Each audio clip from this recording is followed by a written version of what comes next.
રીતે મહત્વપૂર્ણ છે આ સ્ટ્રેટ ઓફ હોર્મુઝ અને તેના કારણે ભારતના બજાર પર ભારતના ક્રૂડ સેક્ટર પર કેવી અસર થઈ શકે છે જુઓ આપણે બિગ વોલ પર બતાવવા જઈ રહ્યા છે સ્ટ્રેટ ઓફ હોર્મુઝ અને તેનું વિશ્લેષણ પણ કરીશું જુઓ આ સ્ટ્રેટ ઓફ હોર્મુઝ અને કઈ રીતે તે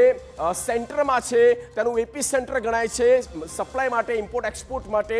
ઠપ થઈ ગઈ છે દુનિયાની લાઇફલાઇન આવું એટલા માટે કહેવું પડે છે કારણ કે સ્ટ્રેટ ઓફ હોર્મુઝ આ સ્ટ્રેટ ઓફ હોર્મુઝ જે ખૂબ જ પતલો એરિયા દેખાઈ રહ્યો છે એટલે કે પોપટની ચાંચ જેટલો આ એરિયા હોય છે 33 કિલોમીટરની તેની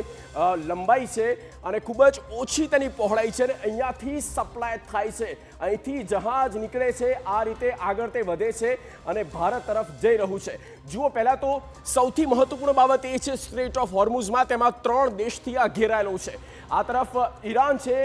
યુએઈ અને યુએની સાથે એટલે કે સાઉદી અરબની સાથે ઓમાન આ 3 દેશથી આ ઘેરાયેલો સ્ટ્રેટ ઓફ હોર્મુઝ અને જ્યાંથી સપ્લાય થાય છે આ 3 દેશમાં મહત્વપૂર્ણ એ છે કે કુવૈત કતર અને સાથે ઈરાક જે છે ત્યાંથી પણ એ મોટા ઓઇલ ઉત્પાદકો છે અને જહાજ અહીંથી નીકળે છે ત્યારબાદ અહીંથી આગળ આવે છે અને આ રીતે અરબથી થઈને ભારત તરફ તે આગળ વધે છે એટલે કે ભારતની વાત કરીએ તો મધ્ય પૂર્વ મિડલ ઈસ્ટની વાત કરીએ જો આટલો એરિયા આપણે થોડું બતાવીએ તો ભારતમાં જે સપ્લાય થઈ રહ્યો છે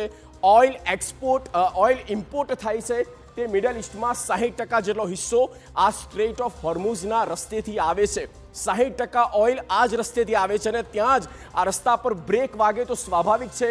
કે ઓઇલ ઇમ્પોર્ટ થવાનું બંધ થાય અને બંધ થાય ત્યારે સીધી અસર ભારતના ક્રૂડ સેક્ટર પર પડે છે અને તેની બીજી અસર અન્ય સેક્ટરો પર પણ જોવા મળતી હોય